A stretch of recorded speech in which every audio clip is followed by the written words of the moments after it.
দক্ষিণাঞ্চলের বিভিন্ন জেলায় চরমে পৌঁছেছে লোডশেডিংয়ের ভোগান্তি। তীব্র গরমে একদিকে ব্যাহত হচ্ছে স্বাভাবিক জীবনযাত্রা, অন্যদিকে লোকসান বাড়ছে বিভিন্ন বাণিজ্যিক প্রতিষ্ঠানের। পায়রা তাপবিদ্যুৎ কেন্দ্রের একটি ইউনিট বন্ধ থাকায় ঘাটতি বেড়েছে বলছেন সংশ্লিষ্টরা। এখন জন্ম সনদ দিয়ে খোলো বিকাশ স্টুডেন্ট অ্যাকাউন্ট। নিজের বিকাশ নিজে কর।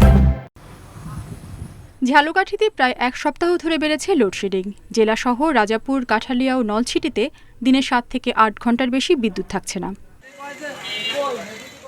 একই ভোগান্তি পটুয়াখালীতেও। কুয়াকাটায় লোডশেডিংয়ের মাত্রা অস্বাভাবিক বেড়েছে বলে দাবি স্থানীয়দের। ভোলায় শহরের চেয়ে গ্রামে ভোগান্তি বেশি। 7-8 থেকে 8 বার বিদ্যুৎ চলে যায়। একবার বিদ্যুৎ গেলে 1 ঘন্টা 1.5 ঘন্টা এইভাবে বিদ্যুৎ আর আসে না। এই লোডশেডিংয়ের কারণে আমাদের বিক্রি কম, প্রচণ্ড গরমে দোকানে বসতে অসুবিধা। বিদ্যুতের ঘাটতির নেতিবাচক প্রভাব পড়েছে পাথরঘাটায় সামুদ্রিক মৎস্য অবতরণ কেন্দ্রেও। বরফ সংকটে কম দামে মাছ বিক্রি করতে বাধ্য হচ্ছেন জেলেরা। বর্তমানে আপনার 24 ঘন্টার ভিতরে সর্বোচ্চ 6 ঘন্টা বিদ্যুৎ পাওয়া যায় বর্তমানে।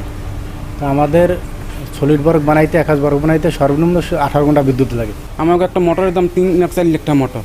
এই যে আমরা হঠাৎ করে ভোল্টেজের কারণে ধাম করে বন্ধ হয়ে যায়। এই কারণে আপনার মেশিনের সমস্যা হয়, মোটরের সমস্যা হয়। পাথরঘাটা পিক আওয়ারের ডিমান্ড 11.5 মেগাওয়াট, আমি পিক আওয়ারে পাচ্ছি 5 মেগাওয়াট, মানে অর্ধেকের কম।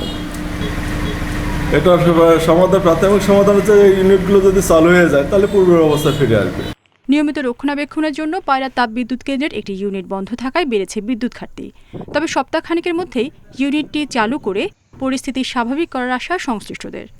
প্রত্যেকটা ইকুইপমেন্টের তো আপনার শিডিউল মেইনটেনেন্স একটা মেইনটেনেন্স লাগে সবসময়। 2টা ইউনিট যেখানে চলতে খোলা সেখানে 1টা ইউনিট চলতো, তো এখন 2টা ইউনিট চলে আসবে আপনার 4 তারিখের ভিতরে, মানে আরেকটা ইউনিট চলে আসবে 4 তারিখে।